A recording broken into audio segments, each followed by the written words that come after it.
55 ایسے مفرور بھی دھر لیے گئے جو اپنے کفیلوں کو چھوڑ کر غائب ہو گئے تھے۔ 4 افراد سنگین مجرمانہ مقدمات میں مطلوب نکلے، 4 عدالتی وارنٹ کے تحت گرفتار کیے گئے، 2 بھیک مانگنے پر پکڑے گئے، حتیٰ کہ ایک شخص کے پاس کوئی شناختی دستاویز بھی موجود نہیں تھی۔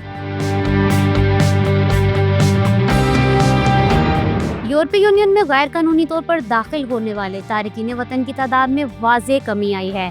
رواں سال کے پہلے 8 ماہ میں یہ کمی 21% رہی۔ مجموعی طور پر 1,12,000 کے قریب افراد یورپ پہنچے۔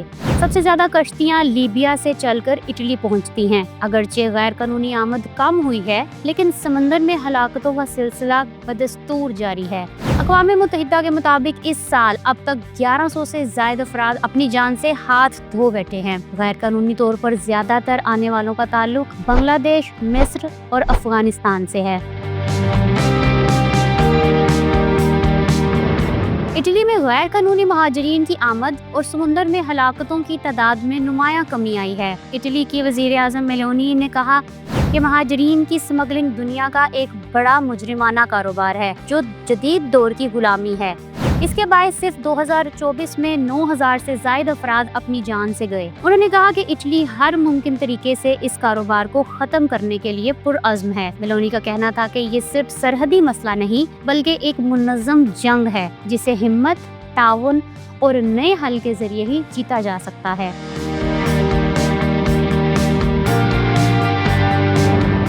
افغانستان واپسی افغان مہاجرین کے لیے زندگی مزید کٹھن بنا رہی ہے۔ اقوام متحدہ کے ادارے برائے ہجرت IOM نے خبردار کیا ہے کہ پاکستان، ایران اور ترکیہ سے لاکھوں افغان شہریوں کی جبری واپسی ایک بڑے انسانی بحران کو جنم دے رہی ہے۔ صرف رواں سال 20 لاکھ سے زائد افراد واپس بھیجے گئے اور یہ تعداد سال کے آخر تک 30 لاکھ تک پہنچ سکتی ہے۔ زیادہ تر لوگ وہ ہیں جنہوں نے طالبان کے خوف سے گھر بار بیچ کر ملک چھوڑا تھا۔ خواتین کو تعلیم اور روزگار سے محرومی، سابق سرکاری اہلکاروں، صحافیوں اور انسانی حقوق کے کارکنوں کو انتقام کا خطرہ درپیش ہے۔ دوسری جانب جرمنی اور یورپی ممالک مجرم افغان باشندوں کو بھی ملک بدر کرنے پر زور دے رہے ہیں۔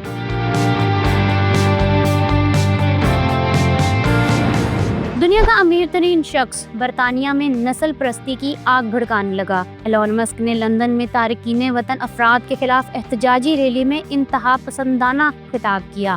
مسک نے ویڈیو لنک پر خطاب میں برطانوی حکومت کو شدید تنقید کا نشانہ بنایا، غیر ملکیوں کی آمد روکنے میں ناکامی پر اسمبلیاں تحلیل کرنے کا مطالبہ کیا۔ دوسری جانب برطانوی وزیر اعظم کیئر سٹارمر نے ایلون مسک کو آڑے ہاتھوں لیا۔ انہوں نے کہا کہ برطانیہ ایک برداشت کرنے والا ملک ہے اور عوام اس طرح کی اشتعال انگیز زبان کو قبول نہیں کرے گی جو سڑکوں پر خوف و ہراس اور تشدد کو ہوا دے۔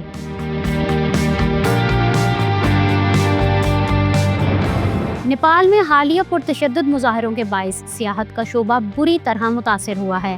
گزشتہ سال کے مقابلے میں سیاحوں کی آمد میں 30% تک کمی واقع ہو گئی۔ یہ مظاہرے اس وقت پھوٹے جب ملک اپنے سیاحتی سیزن کے عروج میں داخل ہو رہا تھا۔ دارالحکومت کھٹمنڈو کا سیاحتی مرکز تھامل سنسان پڑا ہے، جبکہ ہوٹلوں اور ریسٹورنٹس کی بیشتر بکنگز منسوخ کر دی گئی ہیں۔ سیاحت نیپال کی معیشت کا تقریباً 8% ہے۔ ماہرین کا کہنا ہے کہ ہوٹلوں اور سرکاری عمارتوں کو پہنچنے والا نقصان نہ صرف سیاحوں بلکہ سرمایہ کاروں کو بھی بددل کر سکتا ہے۔ اگر آپ جاننا چاہتے ہیں کہ پاکستان میں اوورسیز کے ساتھ کون کون سے فراڈ کیے جاتے ہیں تو یہاں کلک کریں، اور اگر آپ جاننا چاہتے ہیں کہ UK میں سیٹ ہونے کے لیے پاکستانی اسٹوڈنٹس کے پاس کون کون سے 5 آپشنز ہیں تو یہاں کلک کریں۔ میرا چینل سبسکرائب کرنا نہ بھولیے گا۔ نئی اپڈیٹس کے ساتھ بدھ کی شام پھر سے حاضر ہوں گی۔ کرن بٹ کو اجازت دیں۔ اللہ حافظ۔